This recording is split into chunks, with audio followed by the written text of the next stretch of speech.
This video is going to review my recent flight in Cathay Pacific Business Class from Hong Kong to Jakarta in February 2025. If you enjoy the video, please subscribe.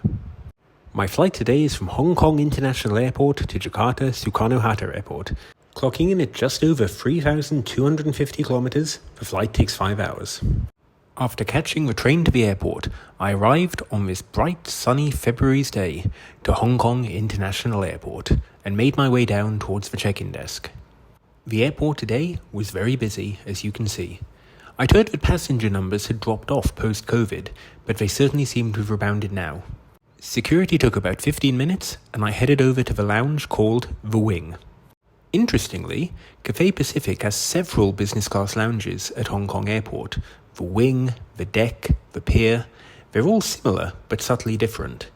I had a brief snack here consisting of wonton soup and dan dan noodles. These are made to order and were excellent. From the buffet, I chose some lemongrass chicken and some noodles.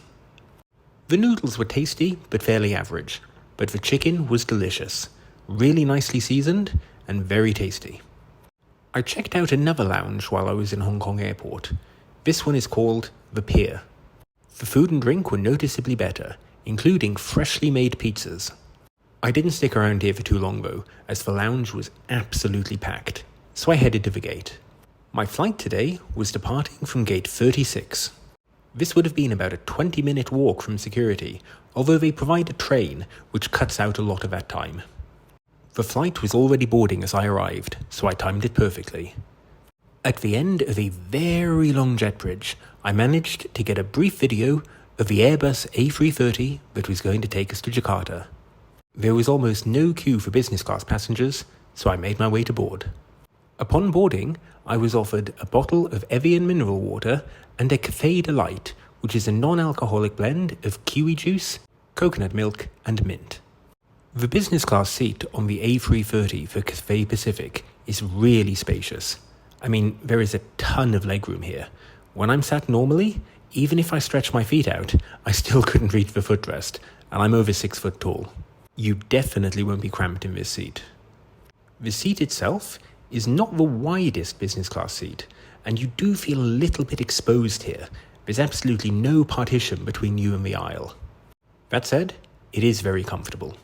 This is one area where the cabin is beginning to show its age. The in-flight entertainment control is a little bit outdated, with manual buttons only and a very tiny screen. There is a universal power socket though, which is always appreciated. Despite the age of the aircraft, you can see here that the finishings are still in really good condition, showing very, very little sign of use. I think this shot here gives you an idea of just how exposed the seat is. You're right in the aisle, and you can see your aisle mate across as well. Different airlines, like Singapore Airlines for example, shield you a little bit more from the aisle. It's not a huge problem, but it's something to note. I'm happy to report that post-COVID, Cathay have returned to paper menus with a very nice red binding. This was the meal on offer today, which was effectively a 4-course meal of starter, main, cheese and dessert. A separate paper menu was provided just for drinks. Cathay's wine list is always a bit of a up and down for me. They only offer one of each type of wine, although they do offer a dessert wine, which is increasingly rare. On the non-alcoholic side, a wide variety of teas, coffees, soft drinks and juices are all available. No real complaints. Whilst we were waiting, they displayed their in-flight entertainment video, which I see they have updated recently to feature live-action actors in and around Hong Kong. As the safety video was playing, we began our pushback from the gate, approximately 25 minutes after we boarded. The journey to the runway today took about 10 minutes, not too long, and I got some great shots of Hong Kong Airport on approach. We were ready for takeoff. I'll speed this bit up so as not to bore you.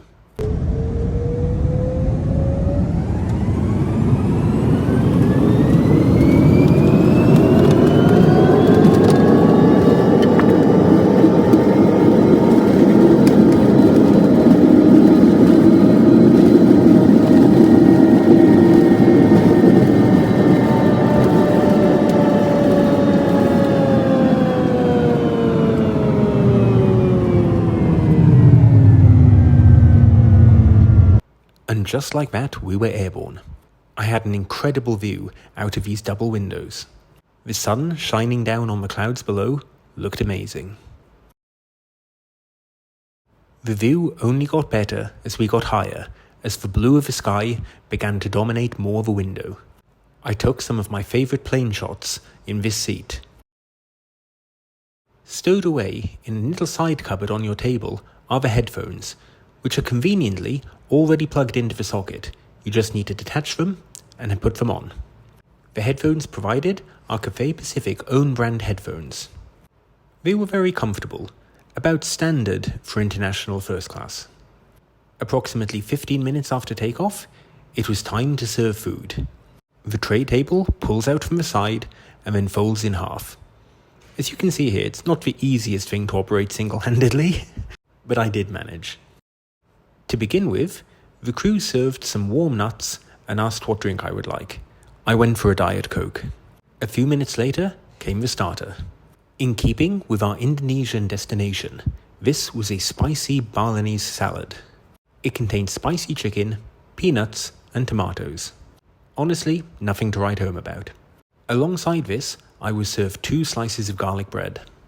This was very tasty, although I must say, not as good as Cathay's competitor in Asia. For the main course, I went for the black cod with broccoli. I've got to be honest here, this was a huge disappointment. The cod just kind of fell apart and had a kind of weird taste to it. And the broccoli? It was so overcooked I couldn't pick it up with my chopsticks. It disintegrated the second I touched them. This shot gives you a kind of indication of what the dish was like, just not appealing, and there's that disintegrated broccoli. I was really disappointed as I had high hopes for this. For dessert, they offered Häagen-Dazs ice cream.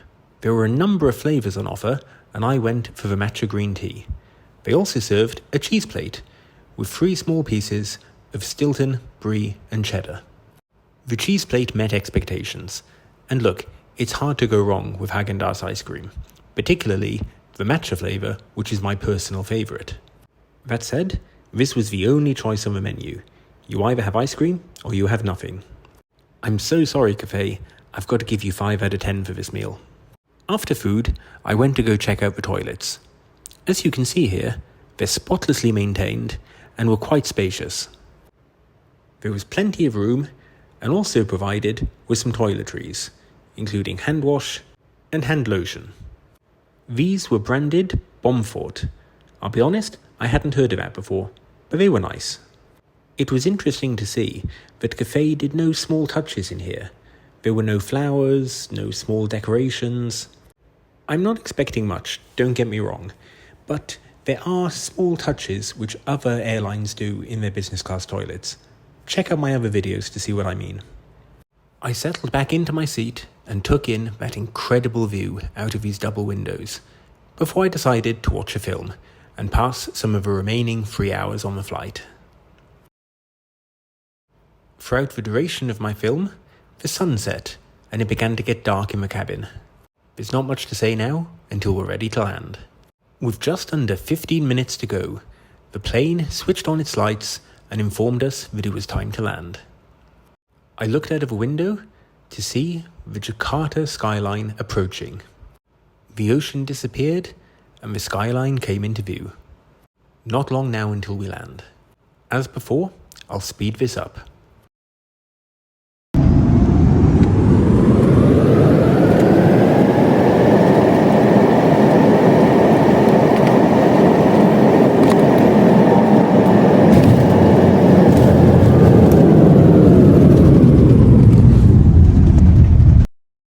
After a reasonably smooth landing, we turned off the runway and began our taxi to the gate, which took about 5 minutes, not too long at all.